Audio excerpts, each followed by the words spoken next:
चलिए, तब तक मैं दीप्ति जी का पास चलता हूं। दीप्ति जी, अब हम इस राउंड में एक बार स्थिति खत्म कर देते कि क्या स्थिति है, कितनी खतरनाक है, क्योंकि लोगों को तो बस लग रहा है न्यूज में आ रहा है, जा रहा है। क्या स्थिति है वो थोड़ी बताइए। अगले राउंड में जब आऊंगा तो मैं कारण पे डिस्कस करूंगा, फिर हम परिणाम पे करेंगे और फिर हम उपाय की दिशा में जाएंगे। हमारे पास और एक ही राउंड का समय बचा हुआ, इसलिए अभी क्या स्थिति है और क्या कारण है, दोनों एक साथ बता दीजिए आप।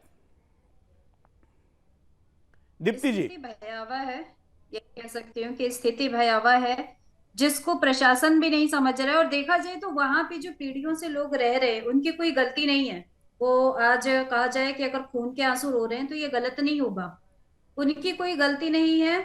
गलती यही रही है कि फिर एक हम मतलब कुछ दिनों से देख रहे हैं पर्यटन और तीर्थाटन, इसमें अंतर नहीं कर पा रहे हैं। पर्यटन को बढ़ावा देने के लिए हम वो कुछ कर रहे हैं जो हमको नहीं करना चाहिए।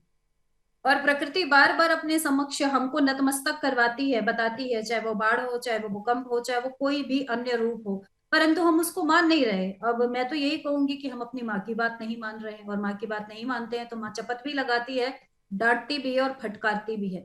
तो हम इसको यही समझें अभी भी, मतलब यही कह सकते हैं। खैर, इस विनाश को जो भी हम देख रहे हैं होने वाला है, ये बहुत कोई छोटा नहीं है, इसको महाविनाशी कहेंगे। परंतु इससे भी यदि हम सीखते नहीं हैं, पर्यावरण के प्रति सजग नहीं होते हैं, हमारे देश से पूरे विश्व में संदेश जाता है प्रकृति की जागरूकता के लिए, पर्यावरण संरक्षण के लिए, कार्बन फुटप्रिंट समाप्त करने के लिए, और उसी देश में ये सारी जो घटनाएं हो रही हैं, तो कहीं लगता है मुझे कि बहुत शर्मिंदगी का विषय है। और कहीं ना कहीं जन धन और जो हमारा मान सम्मान है सनातन धर्म का, जो हमारा वहां पे इतना बड़ा ज्योतिर्मठ है, ये सब बहुत दुख का विषय है। तो अभी भी अगर हम प्रकृति के प्रति जागरूक नहीं हुए, विनम्र नहीं हुए, उसको अपना अंश नहीं समझा, तो प्रकृति भी हमें अपने से दूर छटकने में समय नहीं लगाएगी।